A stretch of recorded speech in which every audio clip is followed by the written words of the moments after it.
Good morning. Welcome to the webinar. This is Roger Royse, founder of the Royse Law Firm here in Silicon Valley, San Francisco, and Los Angeles. And I'd like to welcome you to today's webinar on Fintech. This is part of a series, a webinar series that we conduct here this spring. We started with blockchain, virtual reality, augmented reality. Today is Fintech. We've got artificial intelligence, health tech, water tech, crowdfunding, and doing business in India coming up, and later on in the year, a special session on the gig economy. So make sure you stay tuned, sign up for our newsletter, get on our list if you'd like to participate in our webinar series. I want to remind everybody before I jump into the details that today's webinar is being recorded. You will find it on royceuniversity.com as well as the Royse Law YouTube channel. It will also be available in the iTunes store as a podcast available for download. So for today, we're going to talk about Fintech, financial technology. And as you all know, that the use of technology in finance, investing, and other financial transactions has really taken the financial institutions by storm. And we feel like this is just the tip of the iceberg. We're going to talk about micro trading, robo-investing, and metadata, and all the other things that are yet to come in the world of Fintech. We have a great panel here today. William Mok, he's a trader and an inventor. He's also an artist, and he is currently with a company called Tech Trader, which is fully autonomous trading. It's been live since 2012.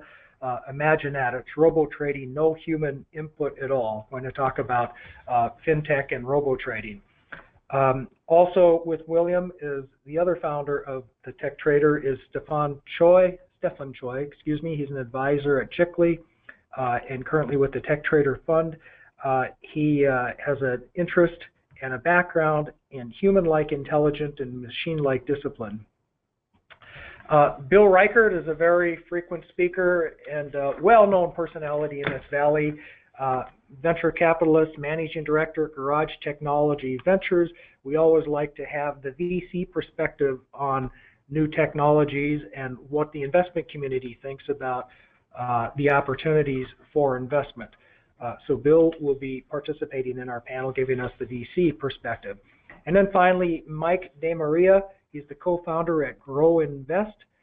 Grow is changing the way we invest by focusing on environmentally sustainable, socially responsible companies with good governance.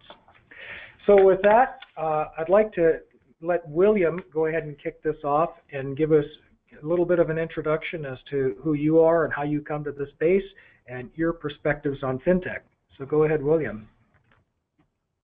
Can you guys hear me? You guys can hear me? Yep, we hear you fine. We hear you fine. All right. So my name is William Mok. I'm the founder of the Tech Trader Fund. Before I get into that, I'll give you guys a quick background on myself. So I've mainly been trading since I was 18. Initially at the start of college, I did that for about 3 years. And then when I turned 21, I essentially built a program that trades on my behalf. It kind of mirrors the way I trade, but using a certain flavor of artificial intelligence. So that essentially took over for my part. I stopped trading. My system went live in 2012. From there, I actually worked at a $4 billion hedge fund as a quant for about 3 years, initially to build the trading infrastructure, but then later to actually manage a portfolio which was run by my system, Tech Trader. Last year, I left the firm to start my own hedge fund, the world's first fully autonomous hedge fund, with my co-founder, Stefen Choy. And for this talk here, we'd be going over a lot of the challenges as well as things we saw as we were starting the fund from the ground up. Stefen, you want to continue? Okay, so my name is Stefen Choy. I started off as a professional golfer, and then I moved to California. I couldn't make it, so I had to move to California and find a real job. I became a trader on the NYC Arthur floor. I became a market maker, and was fortunate enough to turn $45,000 to $7 million trading equity options. In 2006, I started a fintech company called LiveAll Inc. It was a data services company. I pretty much had 150 institutions, bulge bracket banks, hedge funds, buy and sell side guys, pretty much almost all the exchanges in the United States as my client. And last year, I sold the company to CBOE, and that's when I met William, and he introduced me to TechTrader.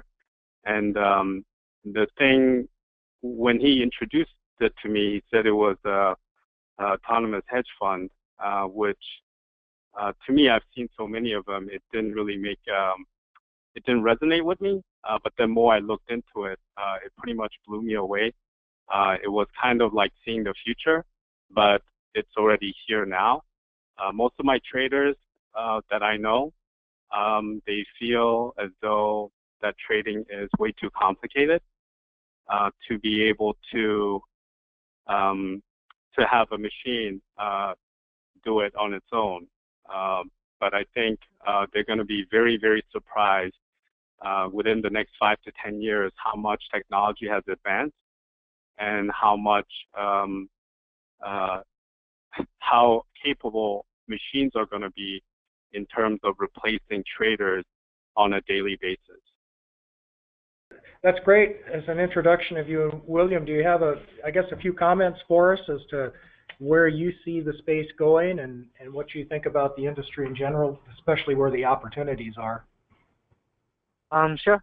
So my view on fintech, it's actually kind of interesting. So for me, last year was essentially the launch of fintech and virtual reality, and this year we're starting to see them come to fruition.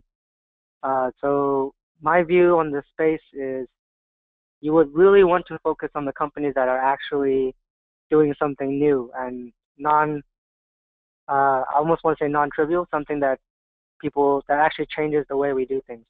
So I see a lot of companies that are trying to make things more convenient.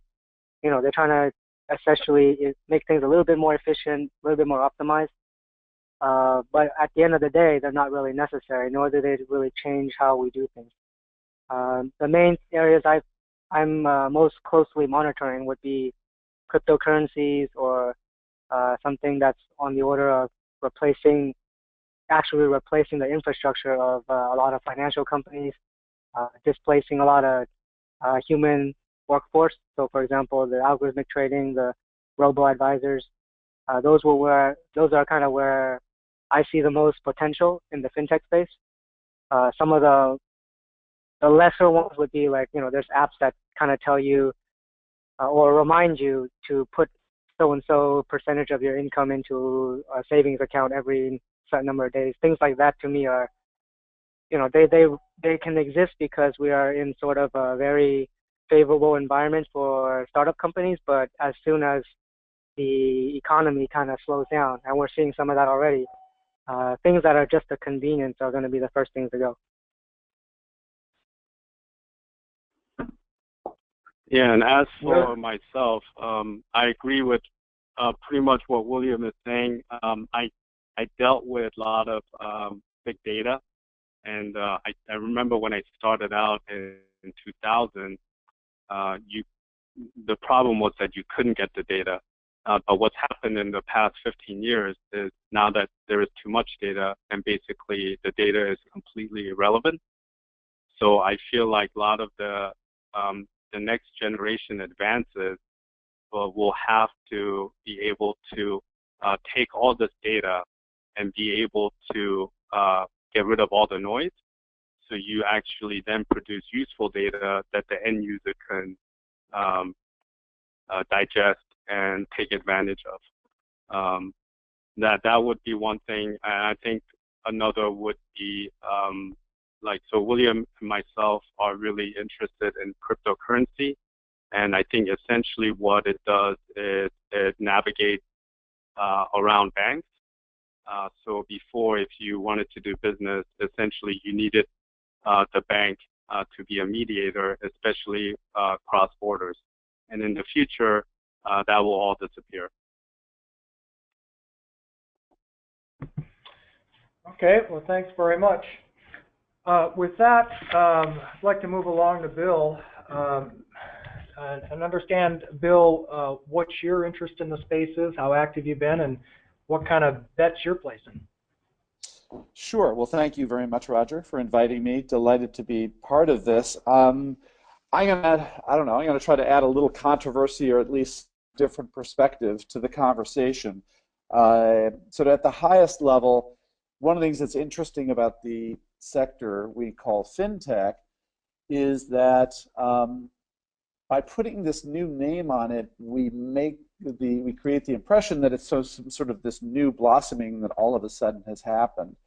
But of course, you know, as William and Stefano just pointed out, I mean, this has been around for years and years and years and years. So it's just that we put a new label on something that has been an evolution over literally decades. So I came to this on the Silicon Valley side actually long ago and far away when I was still an entrepreneur. A buddy of mine is now in the 90s. He put together what was one of the first sentiment analysis services. And by today's standards, it was extremely primitive. You know, what he was doing was he was aggregating different stock reports and doing and various other news stories on stocks, and he was doing sentiment analysis way back in the 90s. And you know, it has evolved dramatically since then. And then when we started Garage in 1998. We were very early investors in fintech.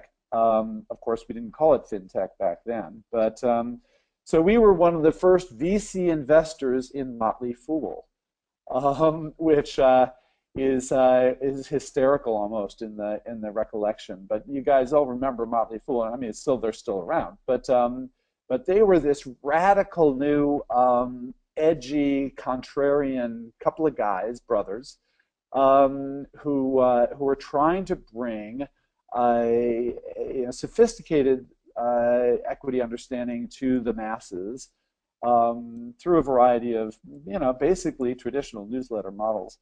And they decided at one point, we should plug into Silicon Valley. We should connect with those guys. And they came out here and raised some money from us and Mayfield and a few others. And then we also invested in this very interesting automated trading, a technology company called Future Trade. So this is now, I guess Future Trade was 99 or 2000, I can't remember. But again, and that we thought was the culmination of, at that point, had been over 10 years of quantitative trading that had been evolving on Wall Street and the development of proprietary trading technologies and systems.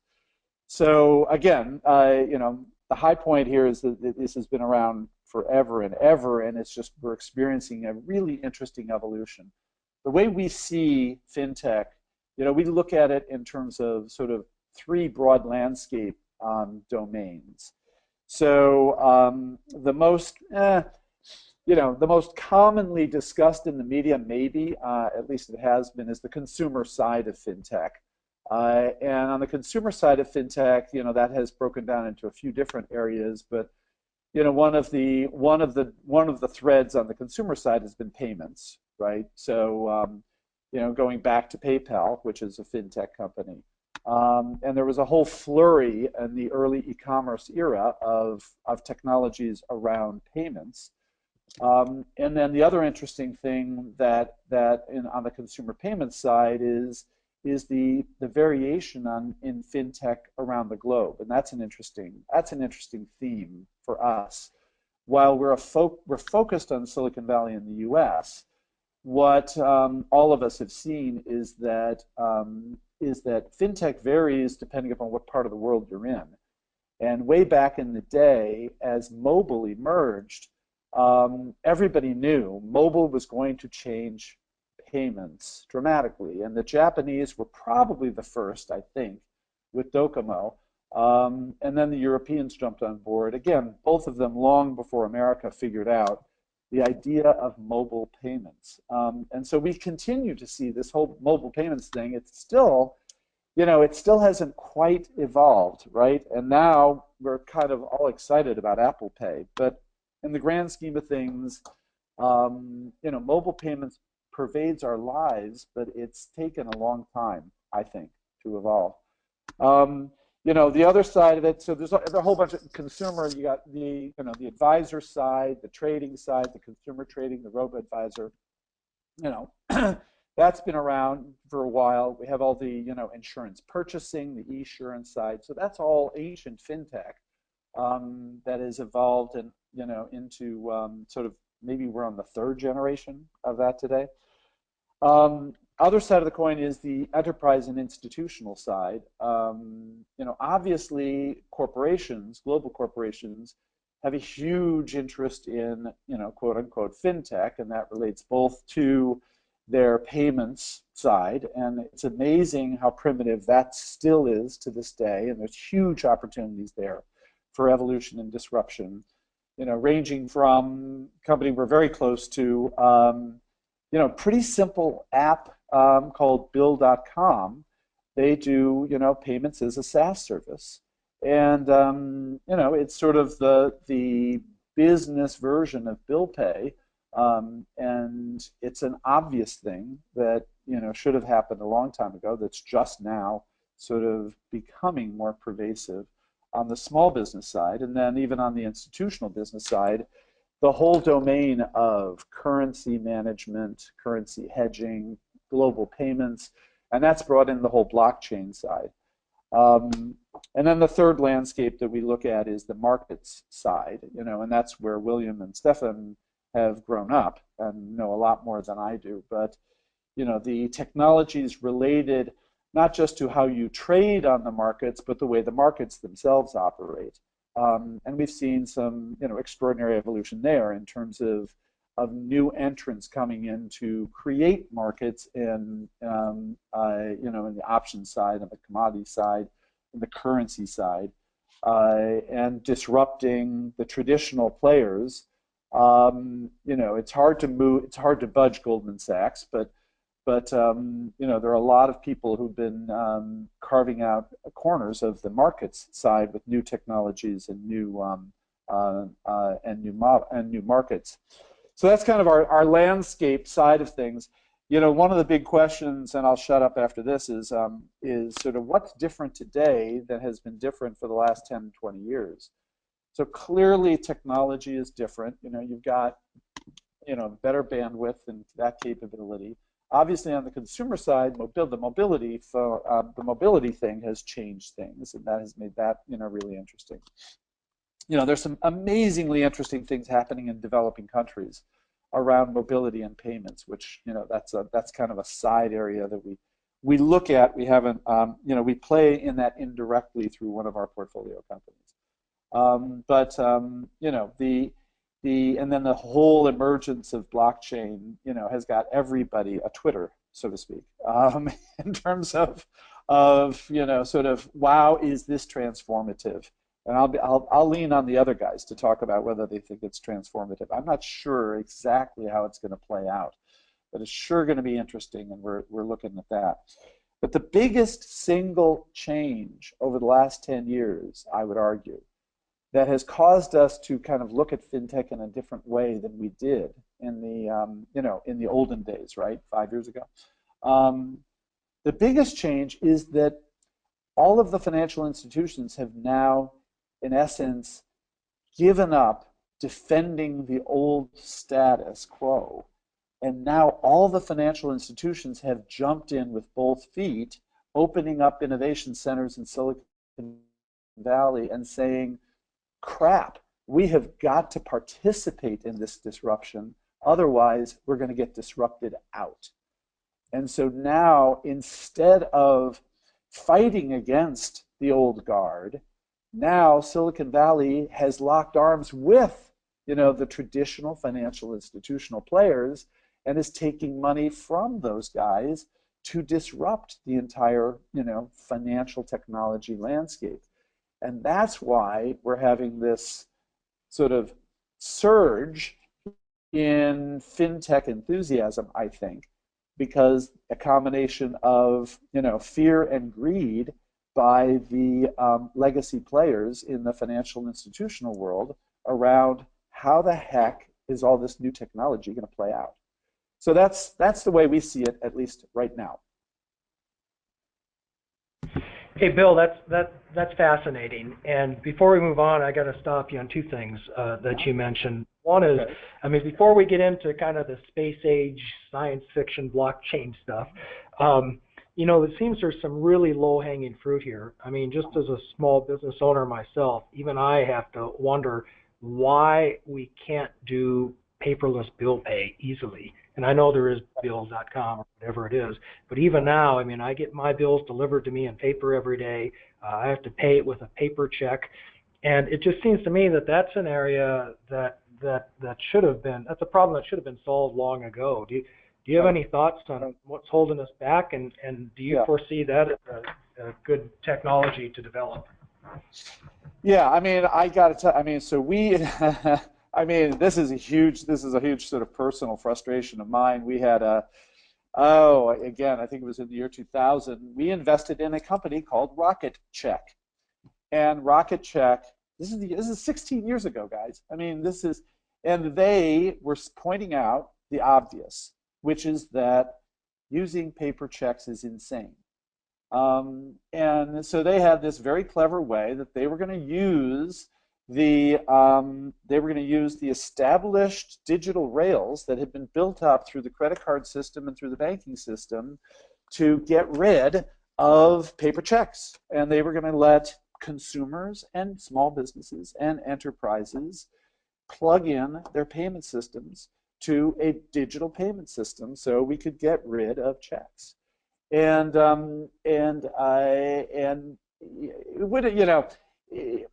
unfortunately, they didn't survive the bubble bursting. That was, sort of probably the main reason they failed in the immediate sense. But in the longer term, would they have made the difference? Lots of people have been trying to solve this problem. And the rest of the world laughs at America when they should come over here, because the rest of the world does not use paper checks, except maybe the Brits do. But nobody else on the planet uses paper checks anymore, and they figured this out, right? And it's just, I think, we are just so stuck in, we're so stuck in these habits that it's, and it's one of the challenges of technology is the degree to which you get into a business and you have to accommodate legacy. It's always an issue for product developers. And to the degree to which you have to accommodate the old way of doing things, slows down your ability to disrupt things. And so, I think that's a piece of it. Similar to why do we still carry around this stuff we call currency? Really? We have this paper and coins in our pockets, and that's kind of insane. Why do we do that? But so, all of these, your point about low-hanging fruit, all of these things are pretty obvious, and yet they're not at all easy to disrupt. And Roger, I can actually talk from personal experience. So when we ran LiveAll Inc., essentially everything was pretty much done electronically, if possible. As soon as we sold it to CBOE, it had to change back to paper. It had to go to manual billing, and it had to go to checks. In fact, the only people who can actually pay CBOE without a check are members who had accounts with CBOE that they can debit directly. But every other customer, you cannot even use a credit card. You actually have to get billed, and you have to send a check in. So that's pretty much like my personal experience. I couldn't actually believe that they actually made all our clients go back to signing checks, but that's the way they ran it, and they weren't going to change it for us. Interesting. Okay, well, with that, why don't we move on? Mike, DeMaria, do you have a few thoughts on the space? Absolutely. I see it as being a pretty interesting space. I'm the co-founder of Grow. We are a consumer mobile application currently available in the iOS App Store. Met my co-founder at business school at Babson College, and both of us were former financial advisors. And one of the things that we just really didn't like and that we felt didn't make a lot of sense was the incentives. We were essentially incentivized to sell certain products to certain people, and the end goal was to generate the highest commission possible. And at the end of the day, that wasn't something that really sat well with us. And one of the things that we recognized is that being younger, we couldn't actually work with our friends, people who are peers, unless they had considerably more in affluence than most of the people that we knew. So we saw some of these trends that were going on in financial services and technology, specifically here in Silicon Valley. We saw companies like Wealthfront, Betterment, Future Advisor, some of these earlier entrants into that space, and really started to think about what it would look like in 5 or 10 years from now. And we thought about, well, what makes sense for us personally, and something that we cared about deeply and that we thought made a lot of sense was socially responsible investing. So companies that have,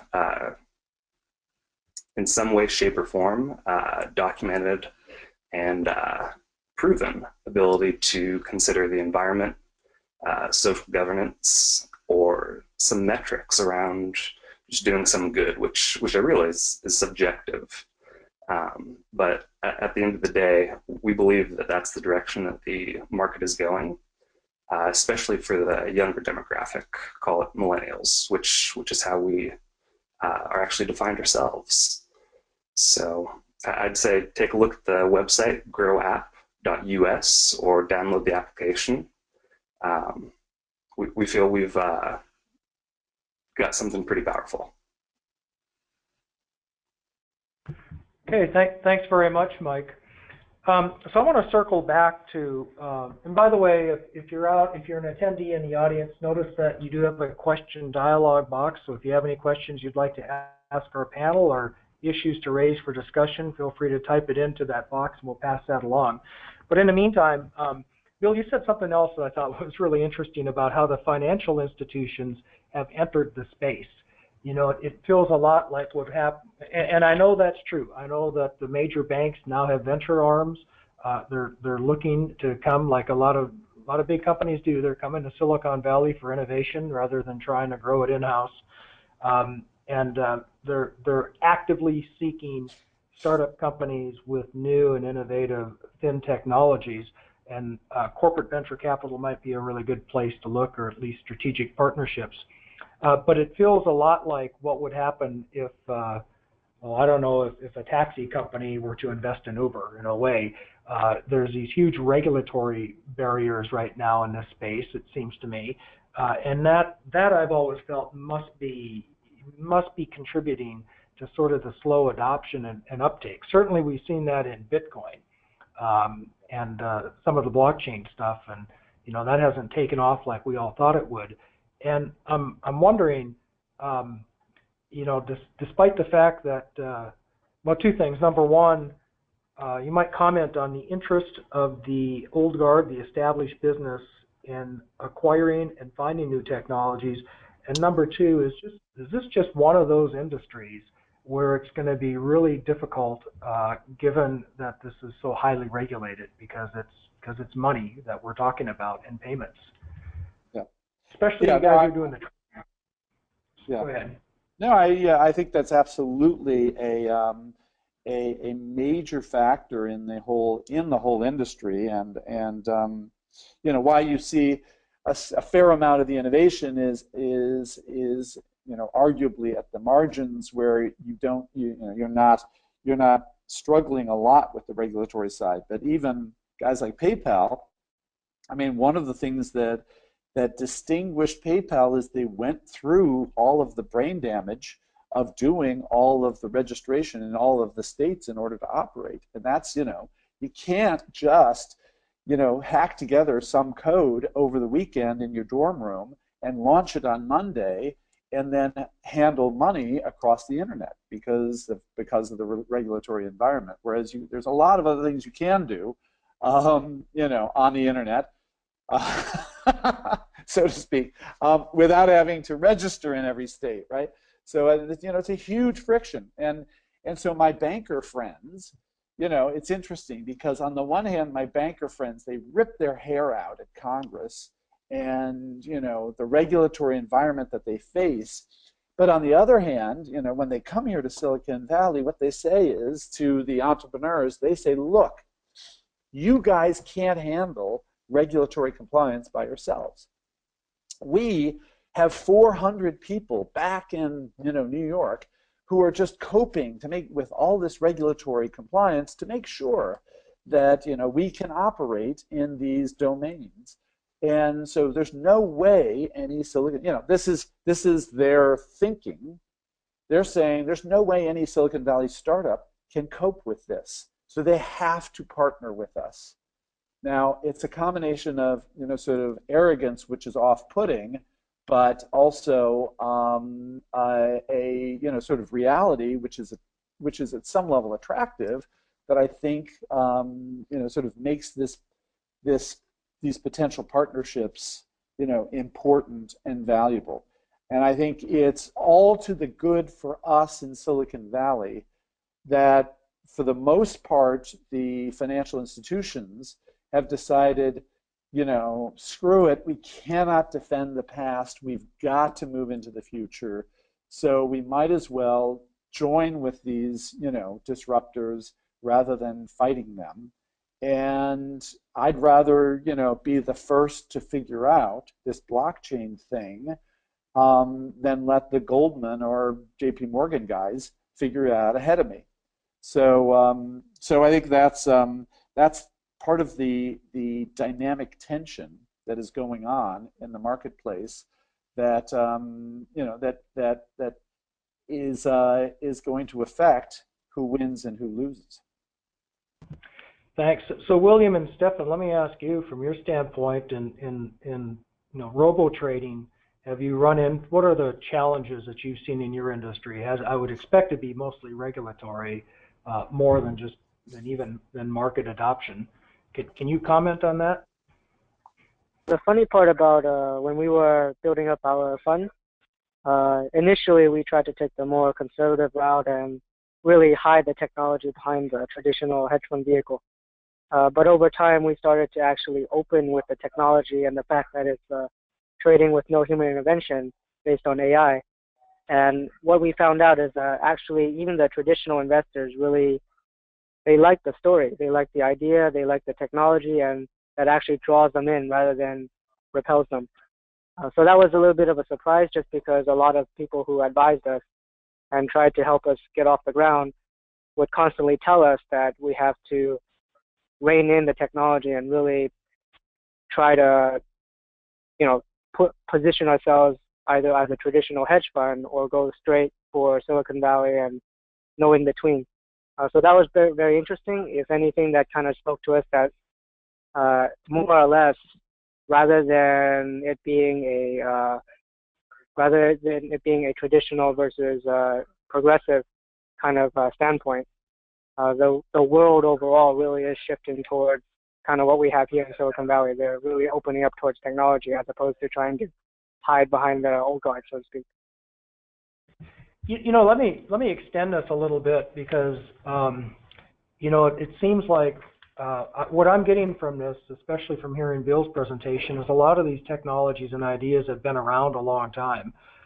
It's just taken a long time to get into the market. But there are some new things now that technology has enabled. Crowdfunding comes to mind. Just the way the internet platforms are working comes to mind. And I've noticed now that there are platforms out there that are enabling markets to develop that couldn't develop before, for example, in securities. So there's an area where I think we just see some technologies and ideas combining to create whole new industries that were never there before. Another place where it seems that kind of new attitudes or new ideas are coming to bear on this space is what Grow app does, and that's the whole interest in sustainability and socially responsible investing. And so, Mike, I guess I'd like to ask you, it seems to me that you're a fintech company, but you're also a sustainability company. And this is the kind of thing where maybe, is this a big area? Is this growing? Is the time now finally right where there's so much interest in sustainable, responsible investing that an app that accomplishes that now has a much better chance of success? We hope so. That's really the theme that we noticed. One of the analogies that we like to use, or think about rather, is what Charles Schwab did for the discount brokerage business and driving down costs for consumers is exactly what we want to do in actually getting people to think about social responsibility as it relates to investments. Really just, we've come up with a proprietary way to actually pull data from Bloomberg, Morningstar, the World Bank, the UN, and actually quantify and really provide a framework for thinking about, well, what are some of these metrics and how do they relate to investment performance? And then if we apply that in a way that allows the users to invest in a low-cost, diversified index fund, it's a pretty good thing, because at the end of the day, people don't necessarily like paying these fees that the Goldmans and Merrills charge, 2% of assets under management, which at the end of the day, that doesn't really make sense, at least for us. Okay. Any other comments on that before I move on to some of these other areas? Well, it's you know, when I hear Mike talk about his social responsibility fund, I do think of again this evolution over the decades of you know, long ago and far away. So actually, now I'm dating myself. My introduction into kind of the idea was during the I guess it was during the 70s, when the whole apartheid era caused the creation of funds that you know, there was the creation of portfolios and funds that, you know, that did not do business with South Africa, right? And then you had this proliferation over the following 2 decades of funds that had a particular angle or another, you know, culminating now in sustainability funds and, you know, renewable energy funds, and now there's the concept of creating solar bonds or green bonds, and it is, you know, and so what totally makes sense in terms of what Mike is up to is this idea that now you can go to the next level and sort of manage portfolios of these around different themes of social responsibility, whether it's, you know, you know, textile issues with regard to fair trade and or with regard to fossil fuels and clean and green, or with regard to, you know, any other political bet. So it's a natural evolution that now becomes more accessible because of, you know, the new tools that are available. Is that what you're tapping into, Mike? Is that a fair historical overview? That's a very fair assessment. So one of the favorite quotes that I have of a peer of yours is actually from Ben Horowitz, of Andreessen Horowitz, and he's actually quoted as saying that he sees socially responsible investments as a bit like a houseboat. It's not quite a great house, and it's not really a great boat. It's just somewhere in the middle. I think that represents an old way of thinking where the performance of a socially responsible index of let's say First Affirmative or a Calvert, where it's a front-load mutual fund, and essentially the mutual fund company is just trying to get the biggest fee for what they provide. Whereas the way we see it, and the way that our back testing and all of the technology that we apply, if performance is comparable and fees are low enough, why would someone choose something other than a socially responsible investment portfolio? And what we're finding is the consumer mobile application, it's great. It's a way that you reach hundreds of thousands of new users that have the longest time to retire. But from a market perspective, when we're actually going to speak to some of the people who've been around a little bit longer, we recently brought on a CEO who's a former head of a bulge bracket investment bank and have since started doing some work with some of the family offices and are actually integrating a piece of our technology, an API, into the actual family offices of the founders of Google. So we're finding that social responsibility isn't something that's just a little niche business, and that it is expanding. It's growing rapidly. Mm-hmm. Oh, that's great. Think about, getting back to tying this in with the tech trader guys, it's almost like you're on the exact opposite ends of the spectrum here, because Mike, what your app does is it allows people to infuse their own personal values into their investing, whereas it seems to me that the robo trading is designed to take all those prejudices out of the system and just let the technology do the work. And I guess I'm wondering,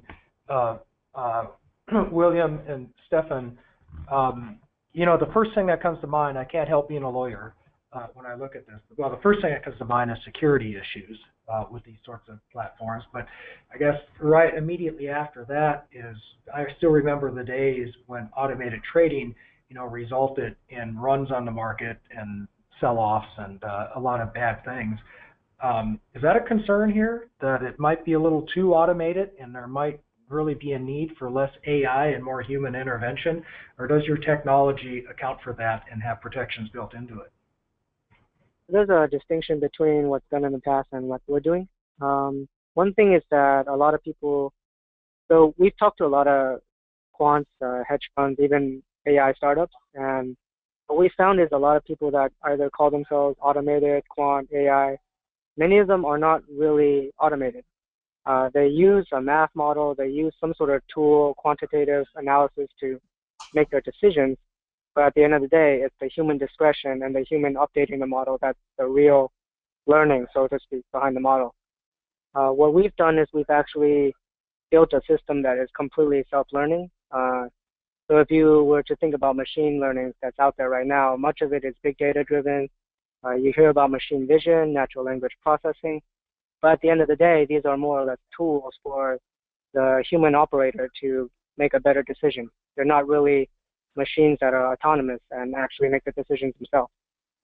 So the irony, of course, is some of these machine learning tools that the humans are using right now, our system also uses as a tool for itself. But the actual intelligence we build is the one that replaces the human operator completely.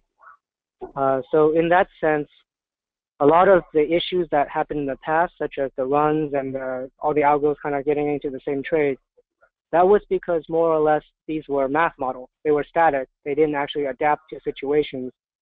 They didn't recognize the market as a battleground for many investors and traders.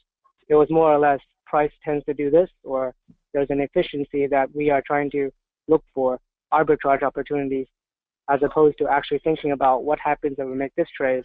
Can someone counteract me with another trade?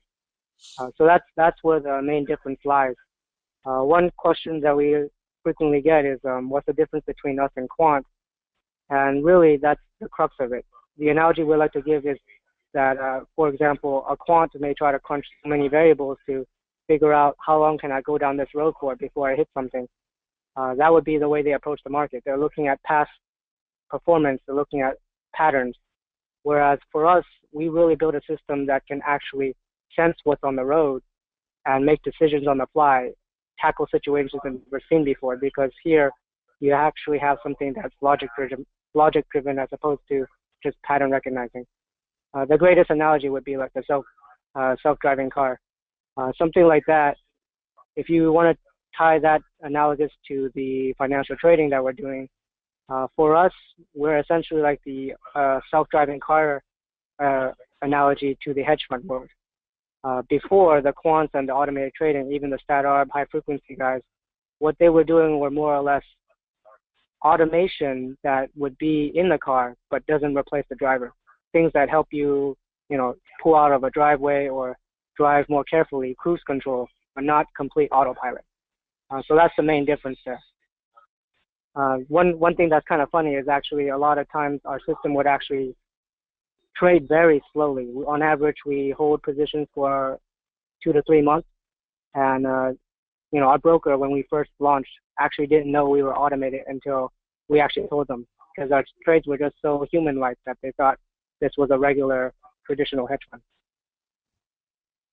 William, do you incorporate a learning system into this as well, or is it? Yeah, the entire thing is driven by AI. So the trade, the execution, the strategy, picking stock direction, timing, everything is completely automated and driven by the AI. But I mean, as a learning system, though, you would expect that it to evolve over time. I'm just wondering if the technology is out there that goes that far, where I could have a robo trade that might incorporate, like I said, some of my own investment values. Is that something that it does, or do I have to program it?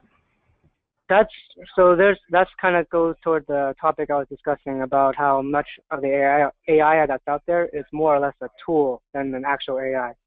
So let me give you an example. A lot of the machine learning that's out there, they have parameters. You can pick like an objective, filters, things like that, stuff that you're optimizing for. But we call that artificial intelligence. If you look at biological intelligence, let's say, what's the smartest things we know? Outside of humans, you have dogs, cats, dolphins. None of those can actually handle data, but they're intelligent. So that's what we mean when we say that we've actually taken a step more towards traditional ideas of artificial intelligence. What we've built is essentially a digital creature that lives in the stock market and survives on being able to pick the right section for the stock. If anything, that's why it's a little bit different from the quant model, where you could tweak parameters and put your preferences in, because here there's actually no parameters. It's actually something that's trying to survive every day given the market conditions. We actually have no input at all to what the system does. Oh, interesting. One of the phrases, I'm sorry, comment? No, well, I was just listening very carefully to William's discussion and thinking about the analogy with the autonomous vehicle was, I can see, and we've looked at a couple of companies that are doing these, deep learning technologies around trading strategies, and William, you correct me if I'm wrong. I mean, the point that William is making is that the whole concept of deep learning is that you don't need to tell the system that it makes sense to stop trading at 3:58 in the afternoon because variables get out of skew at 3:59 or whatever, just before the close. The system discovers that and learns it, if it's true, whatever a true pattern. That's similar. That's close. That's close. Let me actually build on that. So the interesting part is we actually go a little bit beyond deep learning. If anything, our system actually uses traditional machine learning algorithms like neural nets, like deep learning, as a tool for itself. So if you think of how a human machine learning scientist uses these machine learning algorithms, now if you go to a startup that does AI, you talk to the human, and the human tweaks the parameters to crunch some value out of deep learning. For our system actually uses deep learning and neural nets to see the market, machine vision, sensors, things like that. That's really what these other machine learning algos are doing. They're creating the eyes and the ears for systems to perceive the world. But what's missing is the actual brain, the decision-making process, the mind. And that's what we've added on top of what everyone else is doing to really make this a autonomous creature as opposed to just a tool. The third piece that we actually have on top of that that even goes further beyond is a lot of machine learning that's out there, they need to see or experience something before they can learn from it. They are driven by the past. Our system is actually able to handle situations it's never seen before, just like a self-driving car. You can't have something that's handling uncertainty or new environments if it's dependent on the past. So the way we've tackled that is we've actually built an imagination component, call it creativity, call it being able to figure out what-if situations and think before their actions. But our system, before it makes a decision, even while it's observing, would constantly run simulations mentally on what it thinks could happen, even if it's never been in that situation before. So that's where it goes just one step beyond. For us, when we built our AI, we really tried to model it after how we ourselves, as humans and traders, how we think, as opposed to just looking for patterns in the data. Right. Yes. And so that's, and that's that is an extraordinary next evolution that that we've seen out there in the marketplace. This idea that humans are constrained by their own imagination and in designing some of these analytic tools.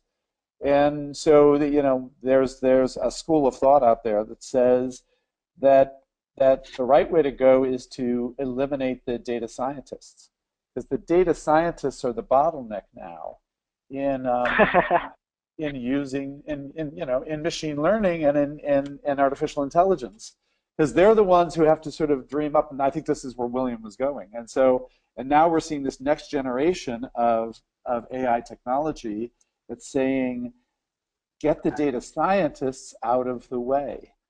Or in the financial space, it would be the traders and the portfolio managers, the quant, completely replacing those guys as well.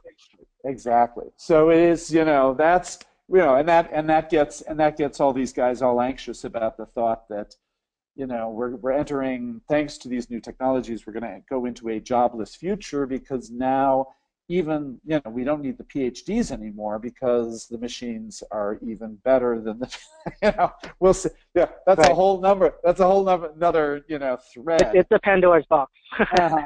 One thing that we've come across very frequently in even just meeting other fintech people is that it seems very few people out there actually want something that fully replaces the human. If anything, we've had requests that we dial down TechTrader and make it just a tool, analytics tool for people. Yeah. They wanted to actually strip out the AI component so that it doesn't actually make the trade.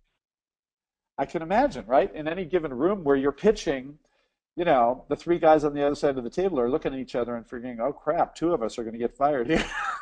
Right. We've actually met wealth advisors, wealth managers who, they meet us, they love the idea, and then suddenly it kind of dawns on them, wait a minute.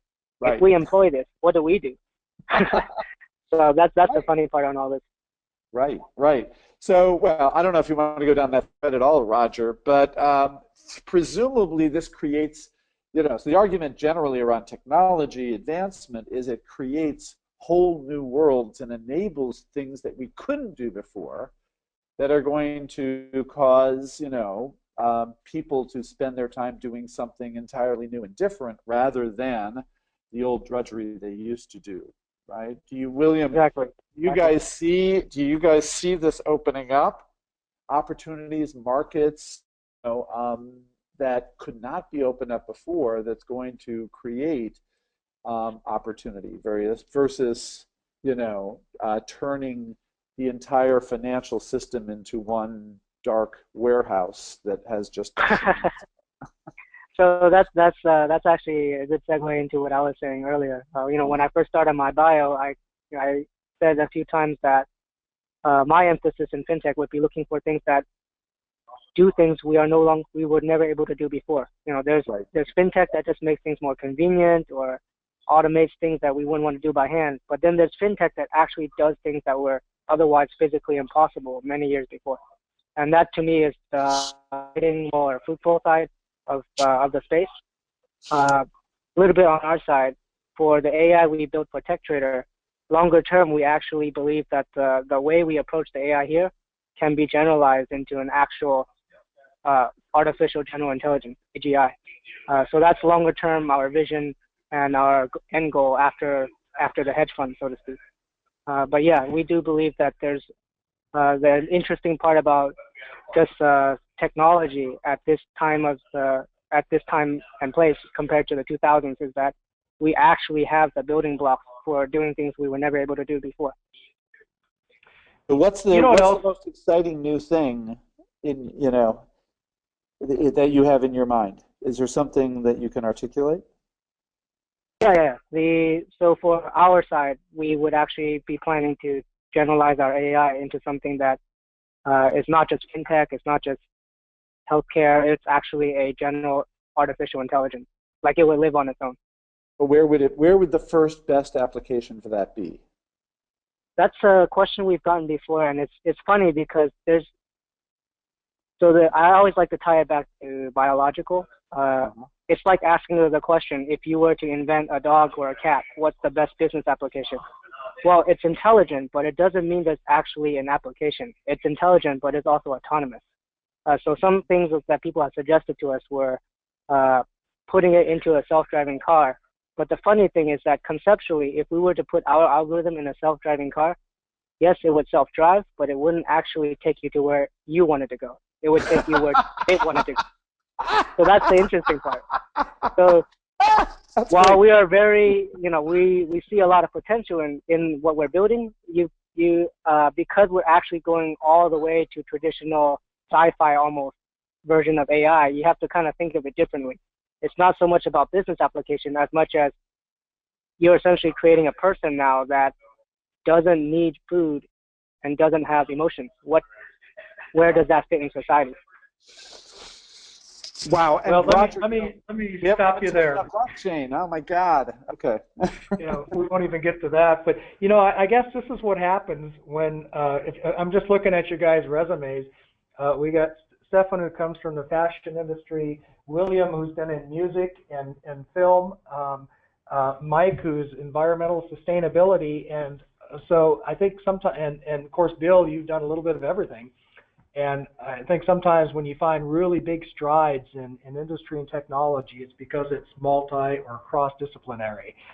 And that's a little bit of what we're getting here. And I guess what I'm taking away from this is some of the big things that are going to happen in fintech are not going to be, maybe not going to be just small incremental steps, those obvious answers, which seem to be so hard. But, I'm hearing like really, really big changes and big things in the future.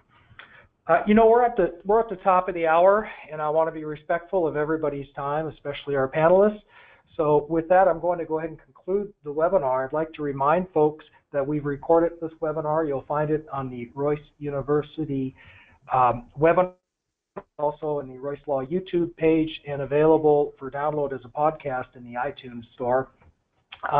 Make sure that if you have questions, go ahead and submit them. We'll pass those along to our panelists and have them follow up with you offline. And again, make sure that you subscribe to our series. We're about a quarter of the way through our spring technology series, and we've got several good programs coming up.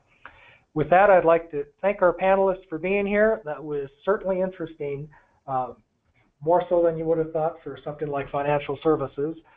So thank you for being here, panelists. Thank you, attendees, for attending, and we will see you at the next one. Thanks a lot, Roger. Thanks, Roger. Take care.